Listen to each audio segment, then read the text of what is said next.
Et coucou mes petits, j'espère que vous allez bien. C'est avec joie que je vous retrouve aujourd'hui pour une nouvelle vidéo DIY. Comment réaliser un top bénitier sans manches, facile comme bonjour. La particularité avec mon top, c'est que j'ai du satin devant et le wax au dos. Pour les amoureuses du wax comme moi, donc il y a toujours un moyen de, voilà, d'adapter le wax à certaines créations. Donc, j'espère que cette création vous plaît et surtout qu'elle vous aura inspiré. Pour les personnes qui aimeraient mettre des manches, vous utilisez le patron tel que je l'ai expliqué sur la chaîne. D'ailleurs, je laisse le lien dans la barre de description pour les personnes qui n'ont pas encore regardé le patron, la transformation du patron de base pour arriver à ce résultat. Et pour les personnes qui aimeraient porter ça, sans manches, je conseille sur le patron déjà de, comment dire ça, d'ajuster au niveau de la manchure, de remonter sur le côté de la manchure de 2 cm et retracer la manchure sur le patron de devant et sur le patron de dos. C'est que j'avais oublié lorsque je faisais la vidéo du patronage. Sinon, ça va bailler. C'est ce problème que j'ai eu avec ce top, donc j'étais obligée d'arrêter encore. Mais avec celui-ci, j'ai pas eu ce problème parce que j'ai rapporté des ajustements. Et j'ai également une vidéo où je montre comment le faire. Je vais laisser le lien dans la barre de description si les personnes ne comprennent pas, mais c'est facile. D'accord? Ok. Alors, n'oublie pas de rajouter 1 cm de valeur de couture partout sur le bas et sur les côtés comme ceci. Pour la partie de la parmenture aussi, pour ceux qui ont la sujeteuse, 1 cm c'est bon. Si tu n'as pas de sujeteuse comme moi en ce moment, tu peux rajouter 2 cm qui va permettre en sorte qu'on fasse un joli ourlet à ce niveau. Voilà, les pièces de mon patron sont déjà coupées. Je montre dans la vidéo de la partie patron comment est-ce que tu peux couper tes pièces. D'accord? Ok. Donc ici, j'ai le dos. Moi, j'ai choisi du wax. Tu peux choisir du satin. C'est comme tu veux. Je vais donc avec mes ciseaux délimiter la partie que j'ai prévue pour l'ouverture au niveau du dos.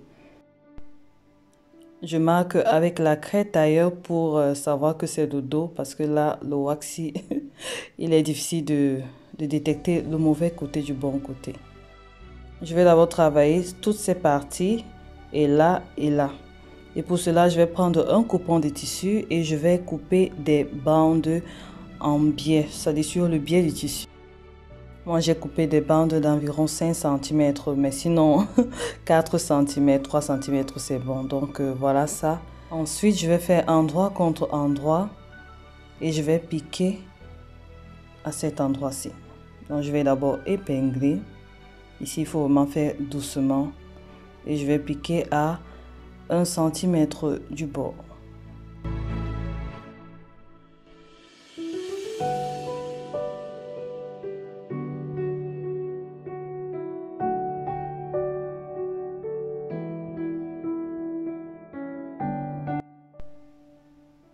J'ai plusieurs vidéos où je montre comment réaliser des finitions au biais du tissu. Je vais laisser également ces vidéos dans la barre de description. N'hésitez pas à aller regarder. Ce sont les mêmes gestes que j'applique. J'ai la vidéo sur la robe col bardeau. J'ai réalisé les finitions là-bas en biais. C'est ce que je fais là actuellement. Donc tu vas faire pareil. Piquer là et puis passer à la machine.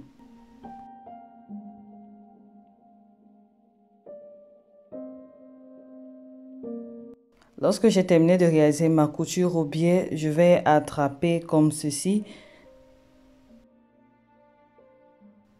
Et je vais réaliser une petite couture comme ça sur l'angle, que ça fasse un trait comme ça, juste une petite couture.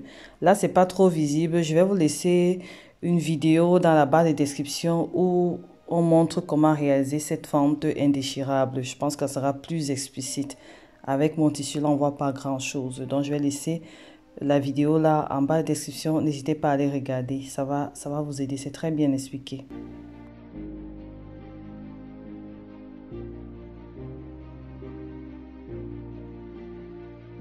Voilà, mon ouverture est déjà travaillée. Ici, j'ai choisi mettre comment on appelle ça, des boutons à pression. Ce style-ci.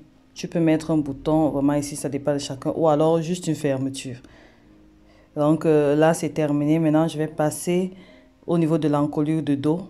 Je vais travailler cette partie également avec le biais. La même technique. Je pique là et ensuite je retourne Et je fais le reste comme tout le monde connaît déjà. N'hésitez pas à aller regarder les vidéos que je montre sur la chaîne comment faire ceci. Sinon, je risque de me répéter pour rien. Je vais laisser tous les liens dans la barre de description.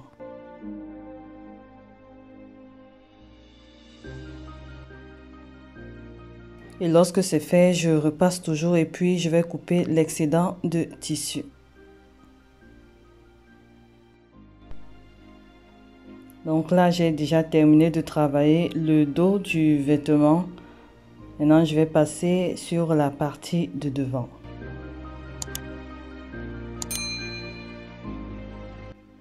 Voilà mon patron de devant.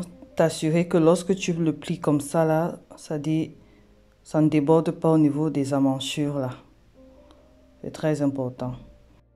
Mon patron, j'avais déjà rajouté les valeurs de couture. Donc, c'est déjà intégré à l'intérieur.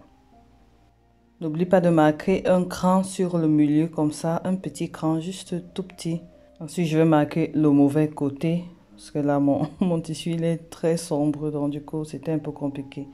La prochaine étape, c'est de travailler la parmenture, de faire l'ourlet à ce niveau.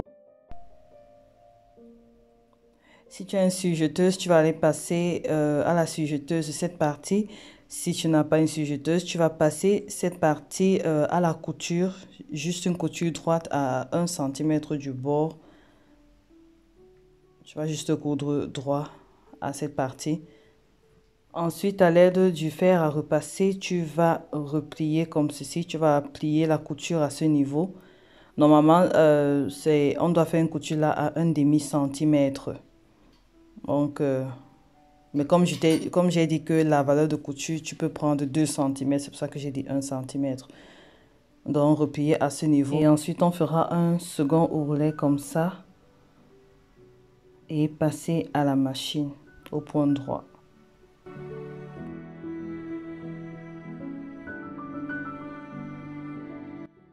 Lorsque c'est fait, bien repasser pour bien aplatir les coutures.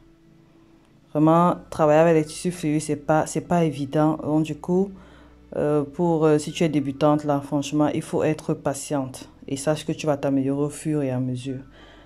C'est ce qui se passe aussi avec moi. Donc, c'est au fur et à mesure que je m'améliore. Ensuite, tu vas donc prendre le patron de dos et le patron de devant, endroit contre endroit, et on va agencer à ce niveau, au niveau des épaules. Donc, comme ceci, endroit contre endroit. Je vais épingler et je vais passer à 1 cm du bord. C'est pour cela qu'on doit rajouter les valeurs de couture là partout. Pareil, je fais de l'autre côté. Ici, vraiment, il faudra être très méticuleux ou méticuleuse avec les valeurs de couture parce que sinon, ça risque de, de rater. Il faudrait être très vigilant. Mais c'est pas grave si c'est que tu t'embrouilles, tu vas recommencer. Donc, je vais passer là à la machine à 1 cm du bord, couture droite. Voilà, c'est fait, j'ai déjà cousu. La prochaine étape, je vais prendre la parmenture, je vais la tenir comme ça et je vais la poser comme ceci.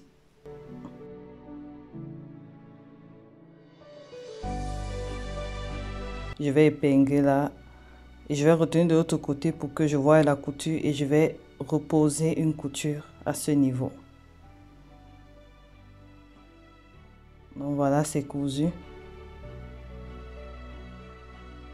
Et lorsque je retourne comme ceci, donc là, on ne voit pas de couture à ce niveau. Je vais répéter le même processus sur l'autre côté de l'épaule.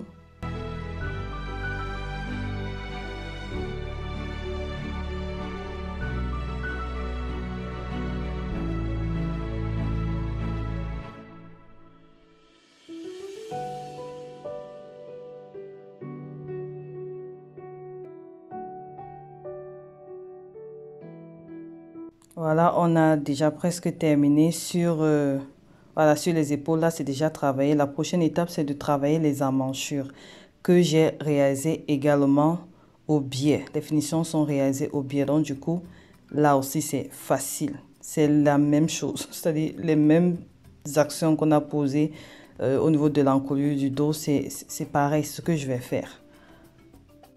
Donc, je pose ma création comme ça. Je prends mon biais de tissu et je vais faire là endroit contre endroit. Je vais piquer là à 1 cm du bord. Voilà. Donc, on passe à la couture.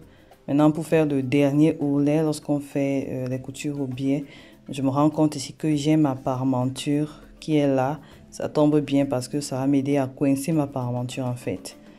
Donc, je replie tout simplement comme ceci. Et ça va aider à coincer la parementure en même temps.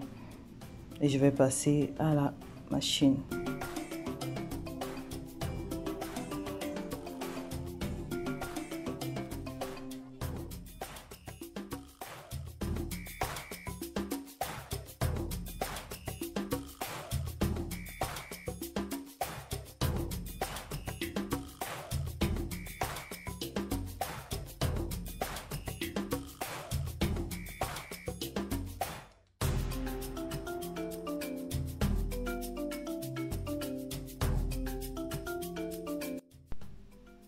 Lorsque c'est fait, je vais couper l'excès de tissu sur les côtés là et c'est bon. Donc voici à quoi ça ressemble. Je passe un coup de fer.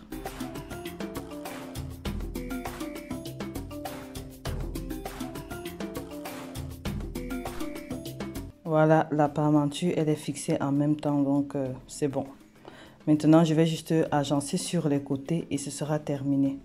Dans mon cas, j'ai réalisé des coutures anglaises. Donc, ce que j'ai fait, j'ai d'abord assemblé le vêtement normalement, c'est-à-dire le côté endroit était face à moi.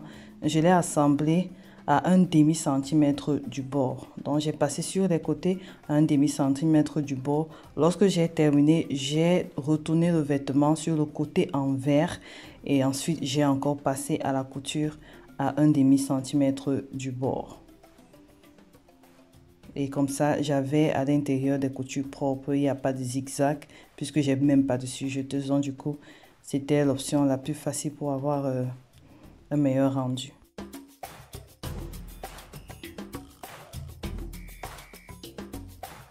Et ensuite, réaliser l'ourlet du bas. Donc comme ça là, j'ai d'abord passé du fil puisque j'ai du satin là et j'ai replié, j'ai repassé. Et ensuite, j'ai refait un deuxième ourlet. Et c'était tout.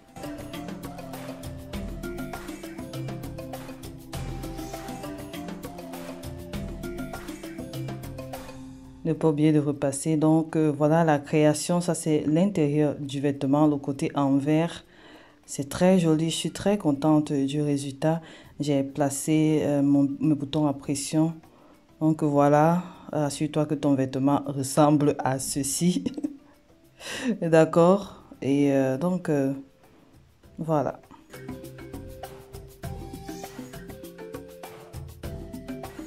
Là, c'est le dos.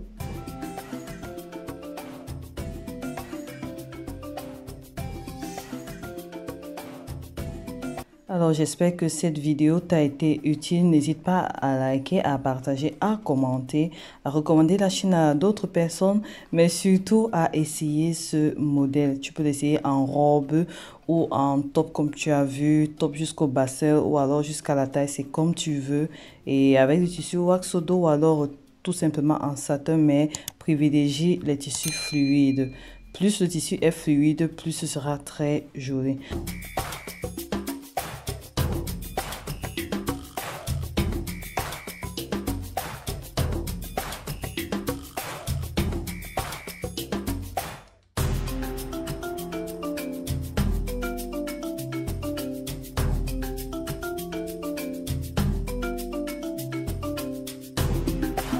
Donc voilà, je vous donne rendez-vous à la prochaine vidéo. D'ici là, restez en santé, restez en paix, restez créatifs et surtout que Dieu vous bénisse. Je vous embrasse très fort. Bisous, bye bye.